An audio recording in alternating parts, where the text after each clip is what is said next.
What's going on there, guys? It's Dynamo here and welcome to Dynamo Photography, and today it's going to be a little bit of a shorter video and also just a little apology for not uploading as much onto this channel, but I do plan on sharing with you guys some important news and I'll make a full video on that, and I do have video ideas. But as you can tell by the title, today's video is my setup / equipment tour.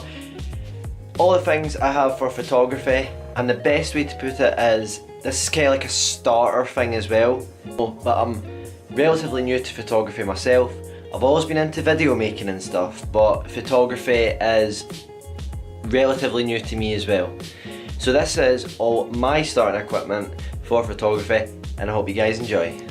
I'm going to start it off nice and easy. This is the camera I use when I am vlogging. I'll put the name up on the screen right now because I can't quite remember it, but yeah, so this is what I use when I'm vlogging, and obviously that's why I'm using it right now. So as silly as it might seem, this does actually come under like equipment and stuff used by photographers. It's actually a camera bag, everyone needs that. So yeah, that's just the one that holds this. I don't tend to use it too much when I actually do use this camera out on the photo shoots, but it's always there and it's always something that we would need to use. So guys, we're going to jump into the next part of this video where the equipment is going to be all tripod based. So this is my tripod right now. This is a relatively small tripod and this is what I use when I'm vlogging as well. I've not used this one too much for photography, but there is a picture that I have used it for before, and I'm going to insert it just after this clip. As you can see, it's on the floor, so that's what this is perfect for, by being a small tripod. So those are all the tripods there. I've already showed you guys a small one, and this is my old tripod, which I've got a lot of use out of, and I will still use it to this day to record videos for when it's needed, obviously. So this is just one that was actually just gifted to me from my own mum. So yeah, no, it's pretty decent and I've had a lot of use for it as well. So yeah, I'm going to extend just one leg to show you guys how big it actually is. So if you guys are looking for the height, that is roughly it. It is not too big, to be honest. It does extend from here upwards, but compared to the one I'm about to show you, this is absolutely nothing. But you know what, I've started a lot of good use for it, and you know, I'm always going to use it when it's needed, but that's like the main one now. If you are just starting out at photography, similar to myself, this tripod I'm about to show you guys, I would highly recommend, because it's been absolutely brilliant for me since I bought it, and it was relatively cheap. It was only £25 from Jessop's, which by the way is a great store if you're into photography, but if you're into photography you obviously know that by now. But yeah, if you ever want to get some decent camera equipment and stuff, Jessop's is definitely the place to go. So just to show you guys the size, that is actually it, just without anything even extended. The first thing I'm going to show you about this tripod before I show you the maximum height is this thing here. So basically you unclip it from the back and then this just slides out. Underneath you have this little bit which basically just helps you screw this into the camera. Basically this tripod allows you to easily move your camera on and off. I'll show you guys an example. Okay, so with this tripod here, which is the older one, as you can see, that is not coming off anytime soon, and underneath there, that is where you would screw it in. So obviously, if you don't need the tripod all the time, but you do need it sometimes, you're constantly going to have to take time and screw it off. So basically, to save time, you use this, and you screw that in to like the bottom of the camera, and instead of always having to screw it back in, your tripod will literally be like that, and it can go on either side. It fits in whatever way you need it to, and yeah, you just close it shut and it's nice and secure in there. I know, like, if you're always going to use a tripod, then the other one would be absolutely perfect, but that's just like to save everybody time, allows you to get more shots and stuff. And personally, that was a big thing. I was so glad that that actually happened. So yeah, I'm going to show you guys the actual height of this thing, and I'm just going to set it completely up so you guys can see what I'm talking about. So guys, there you go, that is actually how high it goes. Unlike the last tripod, this one only has 2 clips, but I really didn't need any more. And just to show you guys that it is much bigger than like what it already is, I'll just do it. And that is the maximum height of the tripod.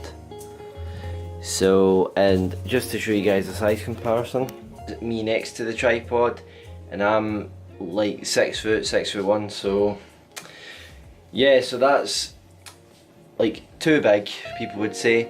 And surprisingly there was a bigger one when I was in the shops in Jessops, so £25, absolutely brilliant buy.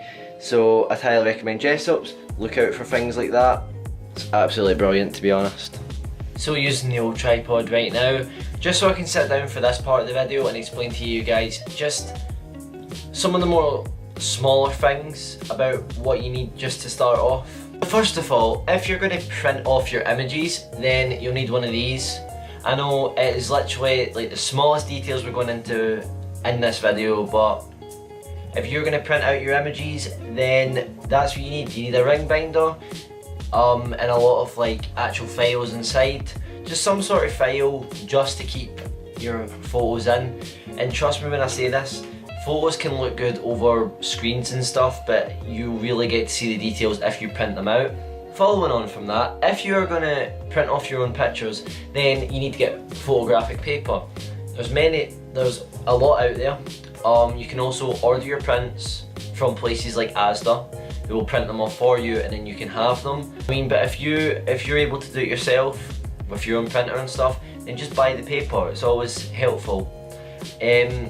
For my photos in here, I have actually used gloss, but you can get all different ones. I also have matte photographic paper, so I'd recommend both of them. They're both very good. So yeah, and that's just one of the smaller details. Now, the last detail I'm going to go into before we go into the main thing is your editor. Now obviously you can take really good photos and they're going to look really good just raw, but sometimes you need to edit, whether that be in cropping or, you know, adjusting the exposure and stuff.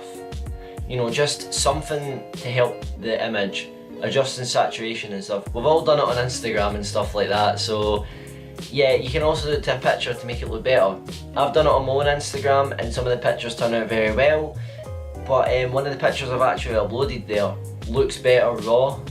So, you know, it's kind of a hit or a miss basically. If you want to do things from your phone, I really recommend the Photoshop app for your phone. It is free and it's got some very decent edits for a free system. However, if you're willing to pay the money and you have a PC, definitely get Photoshop and learn to use it. Look up how to use it. I'm currently in the middle of learning how to use it right now, and I'll be needing it soon enough. So yeah, definitely get that. I'd highly recommend it because it's really helped out with my images for my final 12 in school. Okay, and finally we're going to go into the last thing. So obviously we have another camera bag. This is one that I take with me at all times. I don't usually take a backpack, and if I do, I've always got that inside anyway. But this is my main camera. It is not a DSLR, this is a bridge camera as well, but that is what I'm starting out with. I'm hoping to upgrade to a DSLR soon enough. I've been looking around, but I want to use this one fully first because it is a very good camera. I'm going to put the name of it up on the screen right now, and that is the camera I have.